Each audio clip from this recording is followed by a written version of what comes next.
Hey, how are you? Casey Yarn here from Go the Distance Coaching. I'm so excited to talk to you today. A bunch of my friends have been racing in these little races. They're all getting ready for 70.3s, but they've been racing these sprints in Olympics, trying to get ready, get sharpened up, practice their open water skills.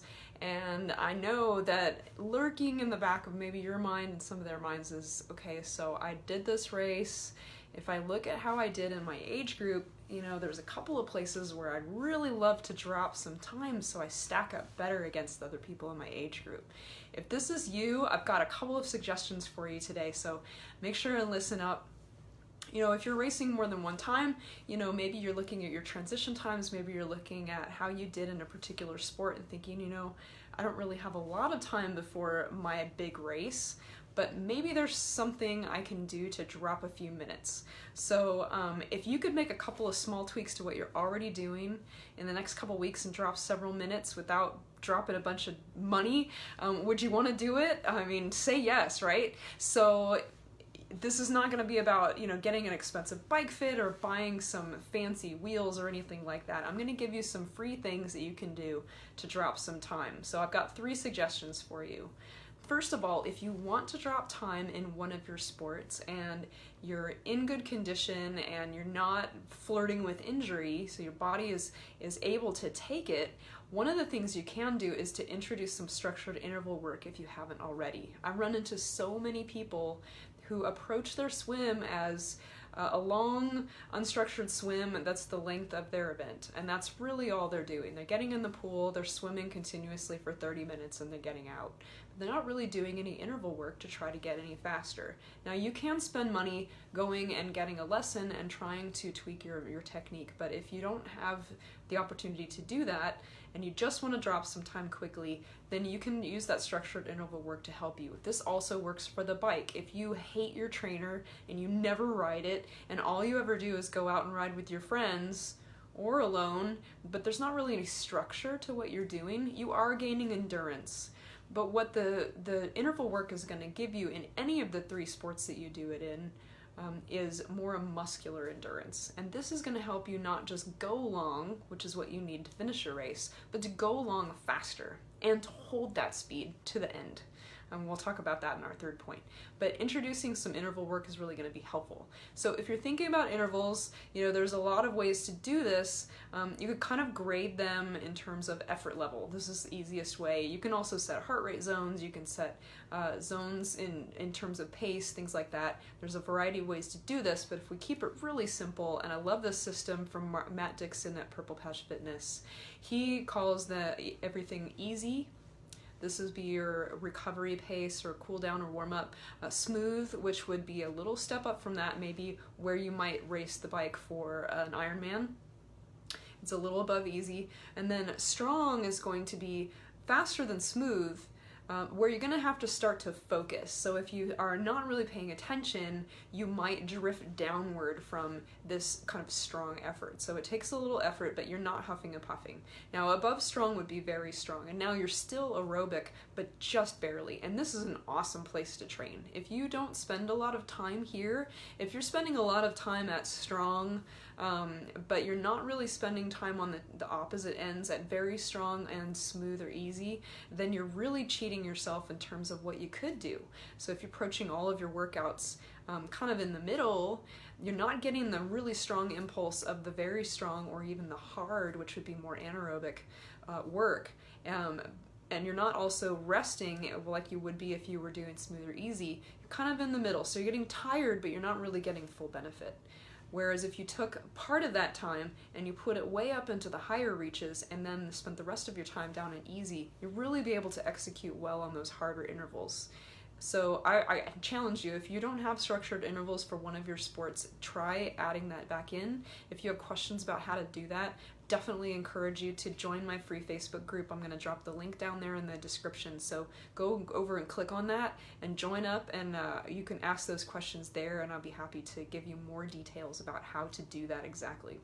All right, so number 1 was structured interval work. Number 2 is take a look at your transitions. Compare yourself to other people in your age group, maybe the people in the top 5 or even 10 if it was a big event. and look at how long it took them. Now, there are a variety of ways to make your transitions faster. One of them is just to run more of it. If you're trying really hard to keep your heart rate down, or you're not a great runner, this might be harder for you to do. And you'll see that the people who post really low run splits, they tend to have really fast transitions because they can run and they run fast. So running is going to help you a lot. Now, if you don't want to do that, other things that can make you fast is just to make sure that you have a very limited number of manipulations that you need to do when you get to your bike or when you come back from your bike, and that you're doing those very cleanly, that you know exactly what you want to do. All your nutrition is already on your bike.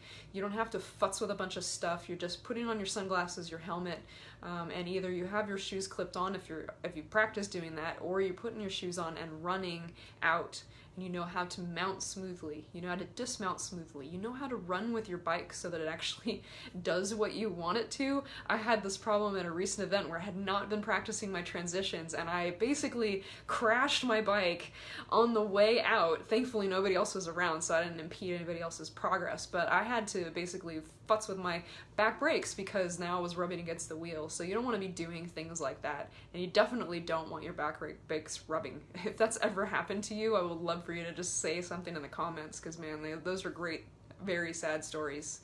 All right, so making your transition as fast is great. Best person I ever knew for transitions, he was actually a member of the SWAT team here in Austin, so he was used to screeching up in his car, running to his trunk, putting his weapon together really fast, and being ready to use it in like a minute.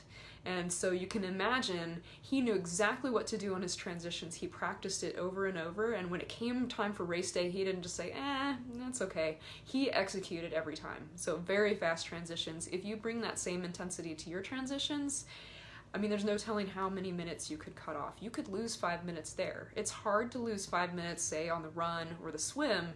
Very easy to lose 5 minutes on a transition that has been in the past very sloppy. So that's a great place to pick up some time. Now, number 3, I just want you to keep in mind, especially as you're thinking about long course, that the person who slows down the least as they go through this race is the one who's gonna usually perform the best.